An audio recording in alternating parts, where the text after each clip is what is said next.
തദ്ദേശ തെരഞ്ഞെടുപ്പിൽ മത്സരിച്ച് ജയിച്ച വിമതന്മാരുമായി സഹകരിക്കാൻ കെപിസിസി യോഗത്തിൽ തീരുമാനമായി. സ്ഥാനാർത്ഥികളെ ഗ്രൂപ്പ് അടിസ്ഥാനത്തിൽ വീതം വെച്ചത് തെരഞ്ഞെടുപ്പ് തോൽവിക്ക് കാരണമായതായി കെപിസിസി പ്രസിഡന്റ് വി.എം. സുധീരൻ പറഞ്ഞു.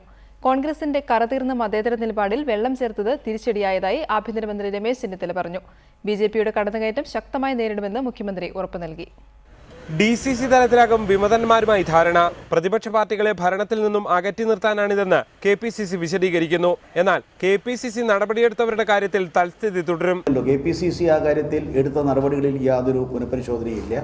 DCCകൾക്ക് അതിനുള്ള യുക്തമായ തീരുമാനമെടുക്കാനുള്ള നിർദ്ദേശം കൊടുത്തിട്ടുണ്ട്.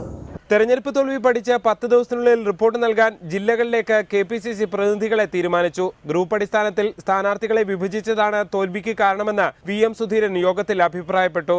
എതിർ പാർട്ടിക്ക് പോസ്റ്റർ അടിച്ചു കൊടുക്കുന്ന നിലയിലേക്ക് ചില കോൺഗ്രസ് പ്രവർത്തകർ മാറി. കോൺഗ്രസിന്റെ കറതീർന്ന മതേതര നിലപാടിൽ വെള്ളം ചേർത്തതാണ് തിരിച്ചടിക്ക് കാരണമെന്ന് ആഭ്യന്തരമന്ത്രി രമേശ് ചെന്നിത്തല യോഗത്തിൽ പറഞ്ഞു. സർക്കാരും പാർട്ടിയും തീരുമാനമെടുക്കുന്നത് മതേതരമാകണം. തെരഞ്ഞെടുപ്പിൽ ലീഗിനോ കേരള കോൺഗ്രസിനോ പരിക്കേറ്റിട്ടില്ല.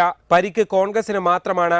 സ്വന്തം ജില്ലകളിൽ പോലും എത്ര സീറ്റ് നേടാനാകുമെന്ന് പറയാനാകാത്ത സ്ഥിതിയായി. തിരുവനന്തപുരത്ത് സ്വാധീനം കുറഞ്ഞത് പ്രത്യേകം പരിശോധിക്കണമെന്നും ചെന്നിത്തല ആവശ്യപ്പെട്ടു. തിരുവനന്തപുരത്ത് BJPക്കായി മന്ത്രി V.S. ശിവകുമാർ വോട്ട് മറിച്ചതായും യോഗത്തിൽ ആക്ഷേപമുണ്ടായി. ഇത് സംബന്ധിച്ച ചോദ്യത്തോട് V.M. സുധീരന്റെ പ്രതികരണം ഇങ്ങനെയായിരുന്നു. വളരെ ഗൗരവത്തോടു കൂടിയാണ് കാണുന്നത്. കാരണം തിരുവനന്തപുരം പോലൊരു സ്ഥലത്ത് എങ്ങനെ 3ാം സ്ഥാനത്തേക്ക് വന്നു, ആ എല്ലാ വസ്തുതകളും ശരിയായി പരിശോധിക്കും.